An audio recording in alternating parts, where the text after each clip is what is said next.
So, Telangana ఉద్యమం టైంలో Osman university పాత్ర మనందరికి తెలుసు.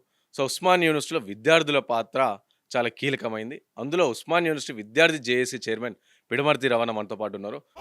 పొడుస్తున్న పొద్దు మీద నడుస్తున్న కాలమా కోరు తెలంగాణ ఉద్యమంలో తీసుకురావాలని కేసీఆర్ ఒక అబద్ధం ఆడిండు. అదే దళిత ముఖ్యమంత్రి.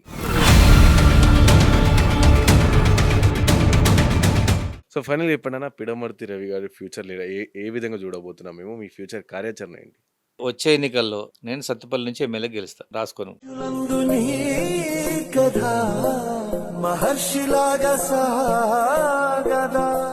ఏ పార్టీ నుంచి? కాంగ్రెస్ పార్టీ నుంచి టికెట్ రావచ్చు నాకు.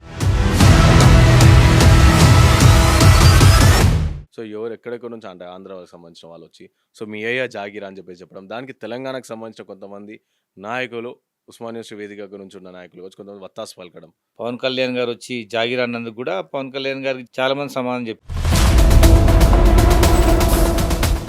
తెలంగాణలో ఏంటంటే కేసీఆర్ తెలంగాణ అనే ఒక డిమాండ్ తీసుకొచ్చి దాన్ని ఆ డిమాండ్స్ కూడా తెలంగాణ ప్రజల్ని మొత్తం తిప్పిండు. అందులో అన్ని రకాల వర్గాల ప్రజలు ఉన్నారు.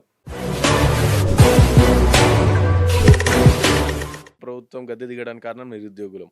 సో, ఈ ప్రభుత్వంలో కూడా నిరుద్యోగులకు ఇంకా ఉద్యోగాలు ఇలాంటి 1,00,000, 2,00,000 అవన్నీ కూడా చెప్తా ఉన్నారు. కానీ ప్రాపర్‌గా సంఖ్యామాత్రం లేదని నిరుద్యోగులు చాలా పెద్ద ఎత్తున కేసీఆర్ మీద బెటర్ కదా. కేసీఆర్కు 10 ఏళ్ల కాలంలో ఇచ్చిన ఉద్యోగాలు రేవంత్ రెడ్డి గారు వచ్చిన ఉద్యోగాల మధ్య కంపేర్ చేద్దాం.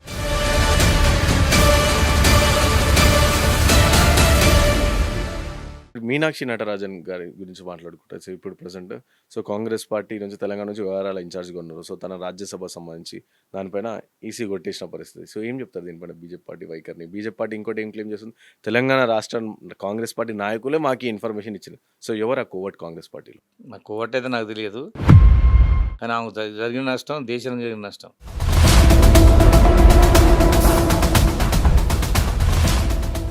సో, రేవంత్ రెడ్డి వదిలిన బాణం అని చెప్పేసి అంటారు. రేవంత్ రెడ్డి గారికి ఉన్న విషయాలు వదిలిపెట్టి మళ్ళీ ఈవెన్తో పార్టీ పెట్టిస్తాడు. అది కేసీఆర్ వదిలిన బాణమే.